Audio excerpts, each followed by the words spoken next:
जी नमस्कार, मेरा नाम सनी श्रीवास्तव। स्वागत है आपका टीचर्स अड्डा के यूट्यूब चैनल पे। देखिए, बिहार से रिलेटेड जो है वो न्यूज़ आ गई। अब तक तो आपको पता भी चल गया होगा। और वो एक न्यूज़ क्या है, खुद सीएम साहब की तरफ से एक ट्वीट आया और उस ट्वीट में उस उन्होंने जो है वो कुछ दो चार पॉइंट्स जो बहुत ही ज़रूरी हैं वो बताए। जैसे उन्होंने सबसे पहली बात ये कही कि भाई जो शिक्षा व्यवस्था है उसमें सुधार के लिए बिहार लगातार काम कर रहा है, बहुत अच्छी बात है। और उसमें उन्होंने बड़े संख्या में टीचर्स को अपॉइंट किया, और भी अच्छी बात है। अब इसके बाद वो जो बात कर रहे हैं उसमें सबसे पहले नंबर पे उन्होंने ये कहा कि हम क्या करने जा रहे हैं, हम डोमिसाइल को लागू करने की बात में प्राथमिकता की बात उन्होंने कही कि हम प्रायोरिटी देंगे बिहार के बच्चों को। और ये टीआरई 4.0 से ही क्या हो जाएगा, लागू हो जाएगा। और इसके साथ साथ उन्होंने क्या किया, भविष्य के लिए भी अभी से संकेत दे दिए। और वो संकेत ये है कि 2025 में टीआरई 4 लेंगे और 2026 में टीआरई 5 लेंगे। टीआरई 5 के पहले उन्होंने एस्टेट का आयोजन करने का भी निर्देश दिया है। तो एक साथ इस ट्वीट में सबको साधने की कोशिश की गई है, टीआरई 4.0 को भी, जो बच्चे बिहार एस्टेट की डिमांड कर रहे हैं उनको भी, और साथ ही साथ जो बच्चे टीआरई 5.0 के लिए जब आगे एलिजिबल होंगे तो उनके लिए वैकेंसी होगी या नहीं होगी उनको भी, और बिहार में डोमिसाइल लागू होगा या नहीं होगा, उन सारी बातों पे। तो मोटे मोटे तौर पे इसमें चार बातें हैं। और चार बातें क्या हैं, दरअसल ये चार क्वेश्चन हैं हम लोगों की तरफ से। पहला ये कि नोटिफिकेशन टीआरई 4.0 का कब तक आएगा। सरकार अगर वाकई में दृढ़ इच्छा शक्ति रख रही है और उसे ये लग रहा है कि चुनाव से पहले, चुनाव से पूर्व वो टीआरई 4.0 करा देगी, तो उसे क्लियर कट ये बताना चाहिए कि टीआरई 4.0 का नोटिफिकेशन इस दिन आ जाएगा भैया, और एग्जाम जो है वो इतने तारीख की आ जाएगी। यानी सबसे पहली बात सरकार से हमारी डिमांड ये है कि आप नोटिफिकेशन को डेट के साथ निकालिए कि इस तारीख का नोटिफिकेशन है और इस डेट का एग्जाम होगा। और जैसा कि पहले हुआ कि तुरंत तुरंत नोटिफिकेशन निकाला गया, तुरंत तुरंत एग्जाम लिया गया, ये नहीं होना चाहिए कि जब चुनावी साल आ रहा है तो आनंद फानन में सब कुछ करा दो, और वैसे जो है वो क्या हो, इतने महीने से जो है वो सब लोग सो रहे थे। तो पहले तो ये नहीं होना चाहिए। दूसरी चीज, बिहार एस्टेट का आयोजन आप बीपीएससी टीआरई 5.0 से पहले क्यों कर रहे हैं, आप पहले क्यों नहीं कर रहे हैं, टीआरई 4.0 से पहले बिहार एस्टेट क्यों नहीं कर रहे हैं आप। दूसरी बात है। तीसरी बात यह है कि अदर स्टेट के बच्चों का क्या होगा। देखिए, अदर स्टेट वाले मेरी बात ध्यान से सुनिएगा। इस ट्वीट के अंदर यह कहा गया है कि बिहार के निवासियों को प्राथमिकता दी जाएगी। तो जैसे आपने अभी देखा कि 35% महिलाओं के लिए क्या किया गया, सीटों को रिजर्व कर दिया गया बिहार की महिलाओं के लिए। तो ऐसा ही कुछ जो है वो पुरुषों के लिए भी आएगा।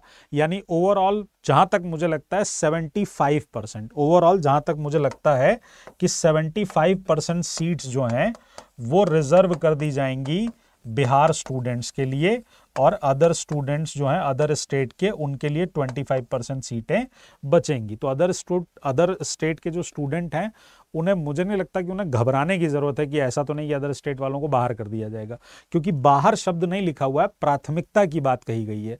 और प्राथमिकता में यही होता है कि आप एक परसेंटेज तय कर देते हैं कि इतने परसेंट पे सिर्फ हमारे स्टेट के बच्चे होंगे, फिर आउटसाइडर्स के लिए 20 या 25% सीटें दी जाएंगी। ठीक है। तीसरी जो बात है कि चौथे नंबर का जो सवाल है, टीआरई 5 होगा या ये सिर्फ एक चुनावी जुमला है। देखिए, मैं आपको एक बात बता दूं, टीआरई 5.0 की बात अभी से तो नहीं हो रही है, बहुत पहले से हो रही है। ठीक है। पर मुझे ऐसा लगता है कि अभी टीआरई 5.0 बहुत दूर की बात है। पहले हमें सारा फोकस टीआरई 4.0 पे करना चाहिए।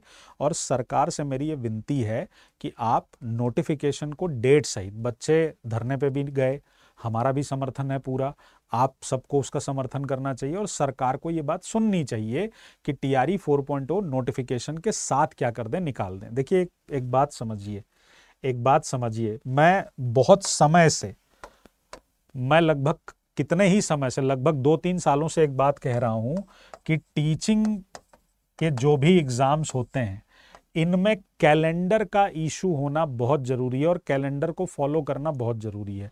यूपीएससी से लेके सब जगह पे कैलेंडर आता है, और उस कैलेंडर के हिसाब से क्या होता है, एक वर्ष में सारी परीक्षाएं होती हैं।